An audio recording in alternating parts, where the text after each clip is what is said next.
Los demonios son reales. ¿Por qué murieron? Bueno, la autopsia se los dice.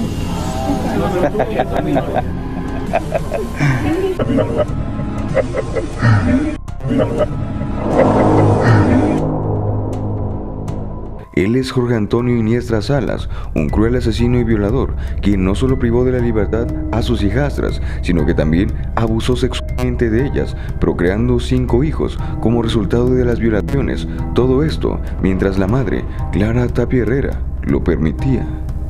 Nos conocemos y con ella empieza la fantasía. Ella me lleva a conocer a sus hijas para que la fantasía pues pueda seguir explotada. Para la señora una fantasía ver a sus hijas en posiciones sexuales eróticas. Este caso es sumamente interesante porque no solamente fue una persona la que cometió todos estos delitos, sino que la familia tenía conocimiento de los actos grotescos que ocurrían y se convirtieron en cómplices. Eso me recuerda lo que dicen algunos religiosos, que el diablo tiene muchos rostros, que los demonios son reales, pero sobre todo me recuerda que algunos seres humanos pueden llegar a ser peores que los famosos demonios. Jorge Iniestra conoció a Clara Tapia Herrera, con quien formó una relación sentimental. Clara habitaba en la conserjería de una escuela en donde trabajaba. Allí ella vivía con sus hijas y un hijo, todos ellos menores de edad. Posteriormente, Jorge, quien dijo estar enamorado de Clara, empezó a vivir con ellos y el infierno poco a poco comenzó. Jorge obligó al hijo menor a trabajar, exigiéndole una cantidad de dinero al día. El niño, para conseguir el dinero, recolectaba cartón, vendía dulces y hacía otros trabajos. Si el niño no lograba conseguir el dinero, Jorge Iniestra lo golpeaba salvajemente. Por otro lado, obligaba a su pareja Clara Tapia a darle todo el dinero que ganaba como conserje, aunque claro, esto no era mucho. Mi hijo Ricardo y yo comíamos de la maldita basura. Nos peleábamos por un sándwich que estaba tirado en la basura y él se la pasaba encerrado con mis hijas. Pero ¿a qué se dedicaba Jorge Iniestra? A nada. Él no trabajaba. Lo único que hacía era vivir a costa de Clara y sus hijos. Mientras Clara y su hijo menor trabajaban, él abusaba constantemente de sus hijas. Incluso la madre participaba en estos actos grotescos, mientras el hijo menor era obligado a observar. ¿Tú hiciste que violara a tus hijas? Yo no lo permití. Ese tipo siempre nos hizo creer que todo era normal, que yo era una persona que veía la vida dramática. Cuando las hijastras resultaron embarazadas como producto de las violaciones constantes, Jorge Iniestra se las llevó a vivir a casa de su madre, donde las privó de la libertad y evidentemente no les permitía ningún contacto con el mundo exterior. Lo curioso de este caso es que la familia fue cómplice en todo momento de Jorge Iniestra y tenían conocimiento de todos los actos atroces que ocurrían. Pero ¿cómo interpretaban toda esta situación? Es su vida y si él lo considera que es bueno. Así es, sus familiares tenían conocimiento de todo lo que ocurría. Además, encubrieron algunos delitos de Jorge y posteriormente lo ayudaron con sus crímenes. Una tarde, Rebeca, una de las hijastras, aprovechó que una ventana de su cuarto estaba abierta y de inmediato se asomó para pedir ayuda. Sin embargo, Jorge se dio cuenta de esto y al ver que la joven lo había desafiado, la golpeó fuertemente con un tubo en la cabeza hasta dejarla sin vida. Pero cuando se dio cuenta que su hijastra había muerto, intentó revivirla, colocándole en el pecho a Ashley, la hija de 3 meses, quien era producto de las violaciones. Sin embargo, la menor de 3 meses también murió asfixiada. Jorge, como si no pasara nada, guardó los cadáveres en bolsas y los colocó debajo de la cama de donde dormía. Así pasaron los días hasta que el olor de los cuerpos descompuestos fue insoportable, por lo que le pidió ayuda a su hermano para deshacerse de los cadáveres, los cuales arrojaron por la carretera. Al final, Jorge y su familia fueron arrestados porque su expareja Clara denunció los grotescos actos que vivieron. Sin embargo, el daño ya estaba hecho.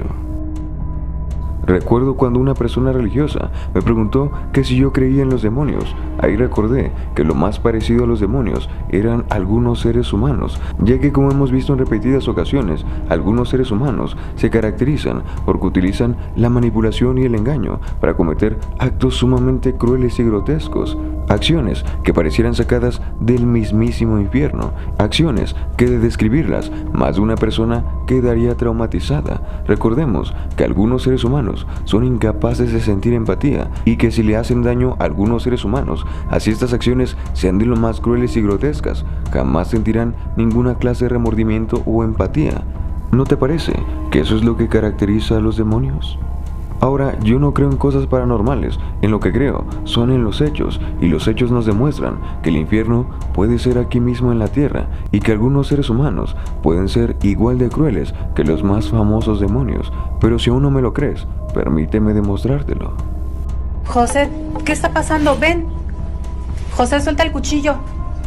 Tranquilo, amigo, no pasa nada. ¿Quieres que nos salgamos? José, pero primero suelta el cuchillo, por favor, José. José, tranquilo. Venimos. ¿Cuándo tú los hacemos? ¿Te van a retirar o qué? Si tú dices, pero ¿y tu familia? De acuerdo a lo que dice la licenciada, nos retiramos. Pero ¿y tu familia? ¿Dónde está tu esposa? Ya le dije que se fue. Deja el cuchillo, amigo.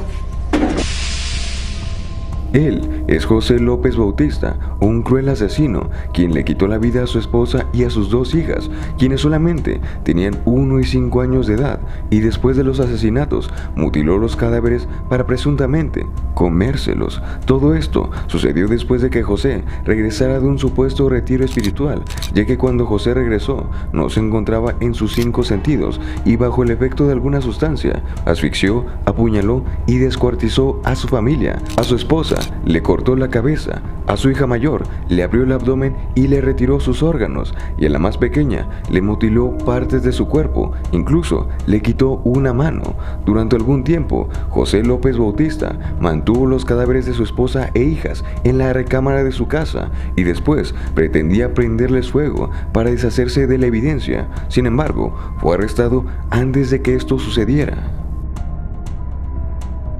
Presuntamente fue el consumo de sustancias lo que llevó a José López a asesinar a toda su familia. Sin embargo, por sí mismo, el consumo de sustancias no justifica todas estas crueles acciones, sino que existen otros factores detrás, ya que como hemos visto, ninguno de los sujetos mostrados anteriormente presentaba culpa o remordimiento por sus acciones. Todo lo contrario, estos sujetos sabían el daño que estaban causando, pero no les importó, lo que no solamente es preocupante, sino que también es indicativo de la presencia de algún trastorno de la personalidad. Para la psiquiatría, podría considerárseles a estas personas como personas psicópatas o sociópatas, englobándoseles más generalmente en el trastorno de la personalidad antisocial que ya hemos revisado anteriormente. Sin embargo, para algunas personas religiosas, estos sujetos serían la representación de los mismísimos demonios aquí en la tierra, aunque lamentablemente estos no son los únicos casos que existen, sino que existen casos incluso mucho más crueles. Uno de los casos que ejemplifica lo crueles que pueden llegar a ser algunos seres humanos es el caso de Junko Furuta, una joven de tan solo 17 años que fue abusada sexualmente, torturada, masacrada y finalmente sepultada en cemento, viviendo una tortura que no parecía tener fin. Junko Furuta, de 17 años, era una joven inteligente, bonita, aunque muy tímida. Trabajaba medio tiempo en una fábrica de plástico. Además de ser muy inteligente y trabajadora, soñaba con convertirse en una cantante famosa. Pero estos sueños se verían frustrados porque en su camino se encontraría con los tipos más sádicos y violentos que acabarían con su vida. Miyano Hiroshi y su amigo Nobuharu Minato, de 16 años, quienes no eran más que unos grotescos violadores experimentados, pasaban el rato en un parque cercano, cuando por la noche encontraron a Junko Furuta andando en bicicleta camino a su casa. Miyano Hiroshi y Nobuharu Minato elaboraron entonces un plan para atacar a Junko. Nobuharu derribó a Junko de la bicicleta para que Hiroshi se hiciera pasar como su salvador y le ayudara a ponerse en pie, y así sucedió. Inmediatamente, Hiroshi se ofreció a acompañarla a su casa, lo cual ella aceptó, pues creía que él era un buen chico. Lo que no sabía era que a mitad del camino, Hiroshi amenazaría con matarla si no lo seguía en silencio. Fue así como Hiroshi llevó a Junko Furuta a un almacén abandonado, donde abusó sexualmente de ella. Lamentablemente, este solo era el inicio de una serie de crueles torturas que Junko Furuta tendría que vivir antes de ser asesinada.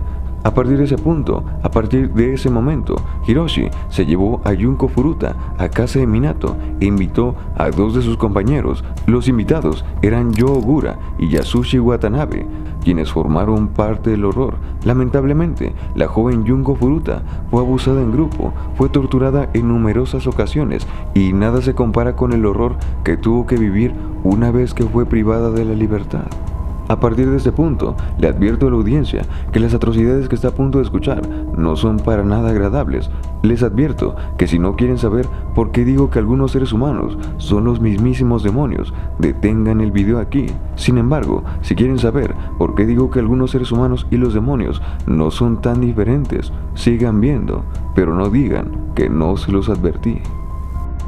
Fueron numerosas las torturas que tuvo que sufrir Junko Furuta una vez que fue privada de la libertad por estos malditos. No solamente eran las violaciones constantes que recibía por parte de este grotesco y desagradable grupo criminal, sino que en ocasiones eran invitadas otras personas pertenecientes a la mafia japonesa para que abusaran sexualmente de Junko. Fue así que Junko fue abusada más de 500 veces y muchas de estas violaciones fueron grupales. Incluso algunos reportes indican que en algún momento más de 100 hombres diferentes estuvieron involucrados en la violación. Durante la mayor parte de su secuestro, a Junko Furuta se le obligó a estar desnuda a pesar de las condiciones de frío extremas que hacían en esa época del año. Sus captores orinaban constantemente sobre ella y cuando tenía sed era obligada a beber su propia orina. Numerosos objetos eran introducidos en su objetos como barras de hierro y objetos punzocortantes como agujas y tijeras, e incluso le colocaban fuegos artificiales, lo que evidentemente le causó lesiones graves en el área genital. Y por si fuera poco, su pecho fue perforado con una aguja de coser y le arrancaron uno de los pezones. La golpeaban constantemente, la ataban y la colgaban, y como si fuese un saco de boxeo, era golpeada en repetidas ocasiones hasta quedar inconsciente. Le arrojaban pesas en el abdomen, le apagaban cigarrillos en la piel. Junko Furuta fue quemada en más de una ocasión, pero para su fortuna o su desgracia, siempre sobrevivía a estas atrocidades. Como era golpeada constantemente y numerosos objetos eran introducidos en sus partes íntimas, siendo estos incluso algunos explosivos, perdió el control de los esfínteres, por lo que se hacía del baño constantemente. Su rostro quedó completamente desfigurado como resultado de las numerosas golpizas y torturas a las que fue sometida. Evidentemente, sus heridas empeoraron con el paso del tiempo debido a la desnutrición y las pésimas condiciones en las que vivía, ya que evidentemente estaba mal alimentada. Incluso sus captores la llegaron a alimentar con cucarachas. Algunas de las heridas que presentaba estaban abiertas e infectadas, incluso supuraban y el olor que desprendían era un olor fétido. Junko Furuta tuvo que soportar numerosas atrocidades que parecían no tener fin. Sin embargo, la muerte finalmente llegó, aunque lamentablemente no de la mejor manera. Finalmente, sus agresores la quemaron viva, lo que evidentemente le causó la muerte. Su cuerpo fue puesto en un tambor, el cual fue llenado de concreto, y se deshicieron del cadáver tirándolo en un lugar baldío. Junko Furuta tenía un buen futuro, era una chica inteligente y trabajadora. ¿Y cuál fue el crimen que ella cometió? Ninguno. Ella no se merecía lo que le hicieron sus captores. Sin embargo, su vida terminó de una terrible manera, al igual que la vida de las víctimas anteriores. Los casos que escuchaste anteriormente, todos son casos reales, pues es el mundo real el que puede convertirse en el mismo infierno, y son las personas las que pueden convertirse en los mismísimos demonios. Ahora, estos son solamente algunos de los tantos casos de los que tenemos conciencia, porque existen reportes de ellos. Sin embargo, en el mundo existen casos incluso mucho más crueles, solamente que no nos enteramos de eso, porque no prestamos la atención adecuada. Una vez una persona me preguntó cuál era la diferencia entre un psicópata y un criminal, y la respuesta es algo compleja, porque cualquiera puede cometer un crimen y convertirse entonces en un criminal. Sin embargo, cuando un psicópata comete un crimen, estos crímenes pueden llegar a ser muy crueles, y los psicópatas, o mejor dicho, las personas con un trastorno de personalidad antisocial, no sentirán ninguna clase de remordimiento por estas acciones. Sin embargo, algo que tenemos que recordar también es que no todos los psicópatas son criminales. Recuerden que existen los psicópatas integrados. Gran parte de los psicópatas integrados no son delincuentes y, contrario a lo que muchas personas creen, un psicópata no necesariamente tiene que ser una persona inteligente, aunque ya hablaremos más de este tema en algún otro momento. Saludos para Cristian Taura, Jorge Tinajero. Saludos para Brianna Luna. Saludos para Rubén Cervantes, Viri Morales, Jonathan GT. Saludos para Anton Loper, Víctor Ventura, Omar García, Adilon Manuel, Marco Valderas, Donaji Márquez, Fabián Neusa, Luis Castillo, Uriel Yagmar, Rubrix, Víctor Casas, Mesa Rocco, Iván Ayala y Sandra Beco. En fin, eso fue todo por el video de hoy. Nos vemos en el siguiente video, camaradas.